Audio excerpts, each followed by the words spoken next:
Welcome to Random, Rambling, and Rhetoric with TJ Mercer. That's my TT. And it's all powered by her Samsung Notes. Now, here's my TT.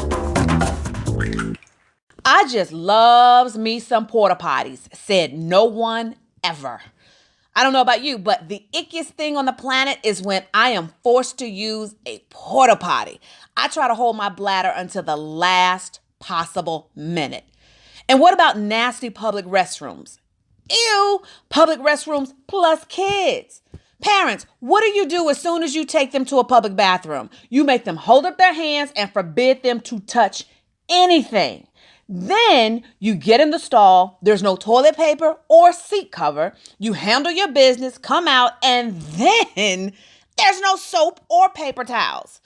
Lord have mercy. Jesus is just not a good situation all around. Fortunately, there's the restroom kit, a full bathroom solution the size of a lightweight deck of cards. A deck of cards, y'all. I keep one in my purse all the time just because it's complete with a full patented oversized toilet seat cover, enough toilet paper to cover the essentials, plus wet wipes for your tushy and your hands. The restroom kit is a don't leave home without it necessity for your road trips, you going camping, the beach, festivals, basically any restroom that ain't yours. Even that friend of yours who's cleaning is not their strong suit. You know what I mean? So pop on over and visit therestroomkit.com. That's therestroomkit.com. And when you use the code RAMBLINGS, RAMBLINGS, you will get 15% off your purchase. So stop going to the bathroom without the full protection you need. Go get the restroom kit at therestroomkit.com. Hey, it's TJ Mercer, your host of Random Ramblings and Rhetoric. And I'm out on my morning walk. It's kind of an overcast kind of day in Southern California. But I wanted to share my heart about something. And I was tempted to record this yesterday and just didn't. I wanted to be more in my head yesterday on my morning walk. But yesterday, after my walk, the news broke. Literally, I walked into my house after the walk, and the news broke about the fashion icon Kate Spade dying of suicide. And just as a note, that my mental health people have explained to me that there is this movement, this call to stop saying committed suicide and instead use the term died of suicide, because they want to destigmatize, mental health and the shame and the embarrassment that comes when someone mentions that they've suffered or are facing, mental illness. And so as soon as I walked in the house, the news broke, and I was like, dang it, maybe I should have done it. And I was like, no, you know what? Let me just sit with this a minute. What was interesting about my reaction to Kate, and I'm seeing now that, more and more people have this feeling, but I couldn't understand why it made me so upset. And I couldn't understand why it impacted me so. And I wasn't a fan of hers. I knew of her. I knew, she had purses and shoes and what have you. I think she had shoes. But I didn't know anything about her story. I didn't own anything of Kate Spade. So I had no attachment to her. And yet this gloom just, this gloom just overtook me. And I had to just kind of sit with it a minute. And I realized kind of what it is now. So let me go back to what I wanted to talk about yesterday. Because what I was going to share is yesterday, I woke up, just no reason, nothing had happened, but there was this gloom over me when I woke up yesterday. And I have learned that when that kind of feeling comes over me, I must get up and walk. I have to get outside. I have to use every ounce of willpower, energy, motivation to just get outside and walk. Because by the time I was done with my walk, my whole mood had shifted. And there's scientific evidence about how walking and exercise, I can't quote the stats, Google it, but how walking and exercise actually helps with depression. But during the walk, as I'm noticing my mood shift, I wanted to talk to you guys about, it's not a secret, it's just not something I, walk around and talk about, but back in, I think this was like 2000, 2001, I went through a bout of clinical depression. And it was the strangest thing, and it's what I'm hearing people talk about now. It was the strangest thing because rationally, I knew I had no reason to be depressed. My career was fine. I was dating. I was on the surface, on the outside, happy. There was no reason for me to have feelings like this. And I was filled with this inner rage. And yesterday, someone on my Facebook thread called something, she used the term passive suicidal. And it resonated with me because that's where I was. Like, I had no desire to wake up. I knew I wouldn't do anything to actively take myself out. But if I just didn't happen to wake up, I was fine with it. And it was an interesting place to be because I'm the person that was always happy. And all of a sudden here I'm finding myself like, I found no happiness in anything. And to keep anybody from being worried, I could muster up. Like, I didn't leave my house during this period of like 2 months, 3 months, because I was between shows and I didn't even actively look for work. I had money saved, so I wasn't worried about bills. And I stayed in my pajamas day in and day out. I lived by myself and I wasn't showering. Like, it was crazy, but no one really knew because I could muster up enough energy to talk to my friends so they wouldn't be worried. And then plus I couldn't understand it myself because being in the Black community, we don't even necessarily like to honor, especially during then, and we're better now, but we didn't even like to honor that people were suffering, or calling this mental illness. It's, especially in my Christian community. You just need Jesus. We're going to pray that devil away. And I'm hearing, all of this in my mind. And I'm like, I'm fighting to dig myself out of this. I'm asking God help because I know there's no reason for me to feel like this. I'm filled with this inner rage that I just want to hit somebody. I knew that wasn't my character. And so all of this battle that's going on, so I didn't even know what it was called myself. I didn't even call it depression. It was like, dude, my life would be so much easier if I just don't wake up. Decisions of figuring out what to eat, what you're gonna wear, what you need to do. It's just too much. I'm totally okay if I don't have to wake up and deal with any of that anymore.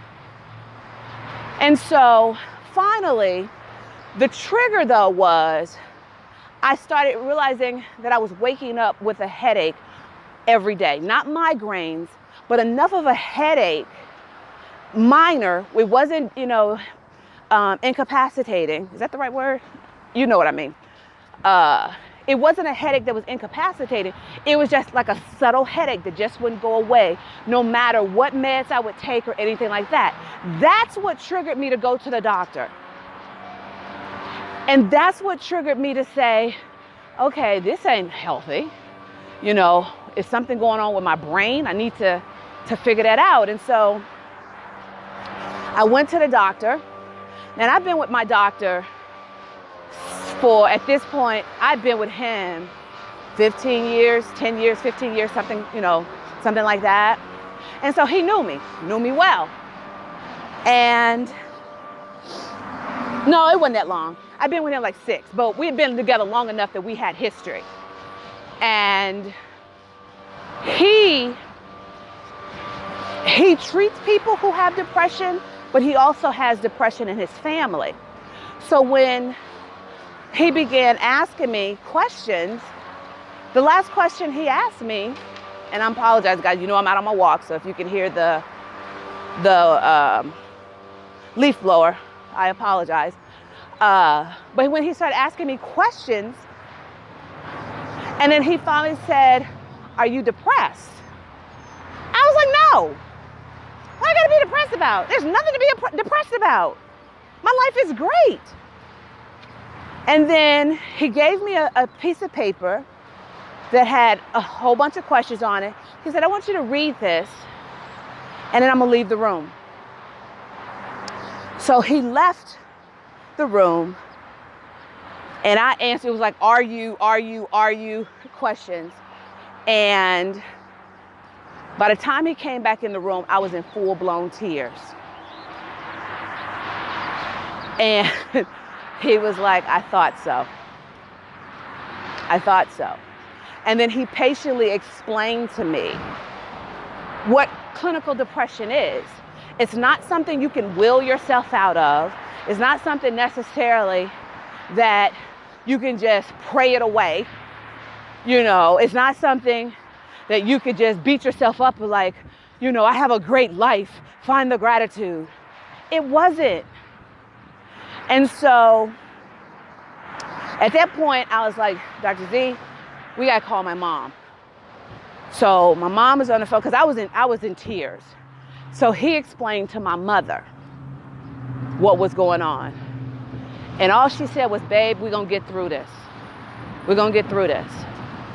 And so hung up and ended up having a deeper conversation with my mom about what I've been going through.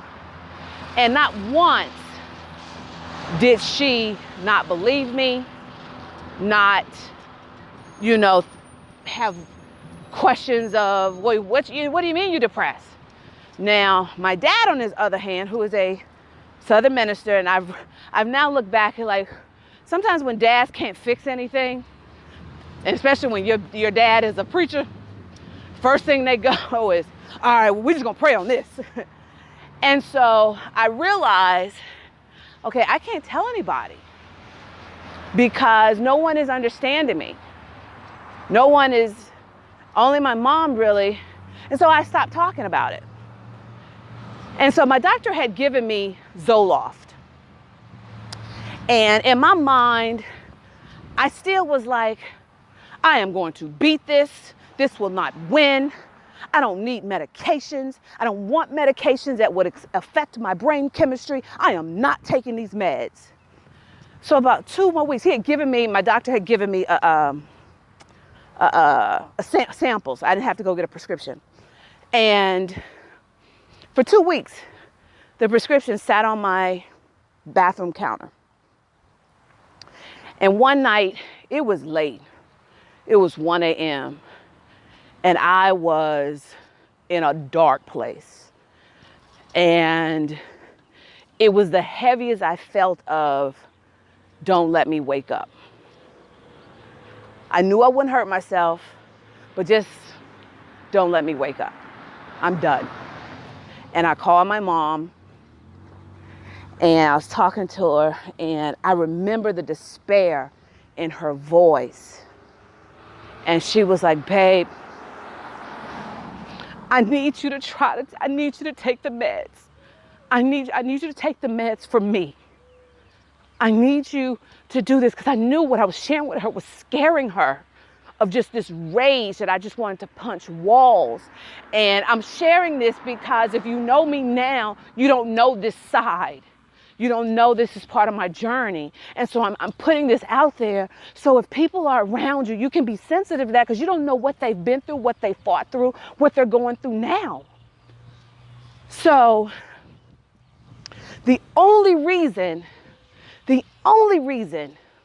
I took the meds is because my mother begged me to.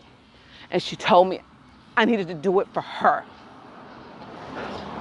So I took the meds, and an hour or so after the first pill, it was like the heavens had opened up. The sun was shining through clouds. It literally felt like the clouds had just rolled away.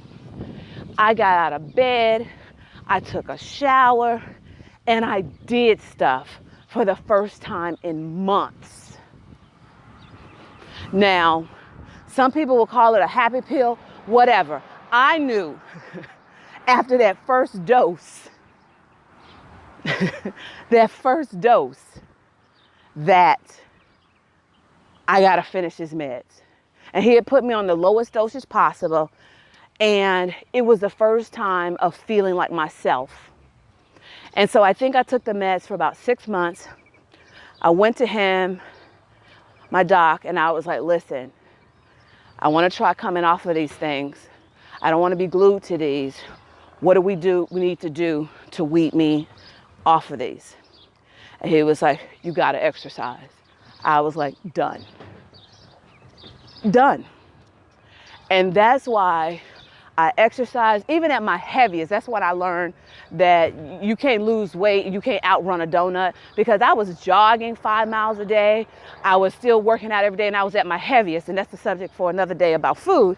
But that's the reason that drives me to get out and exercise every day, because I remember the darkness that I went through. I remember what that felt like. And so if I was to say anything to you, if you're thinking that you could be depressed, please listen to this and realize it's not you. Just something has gone out of whack with your brain chemistry.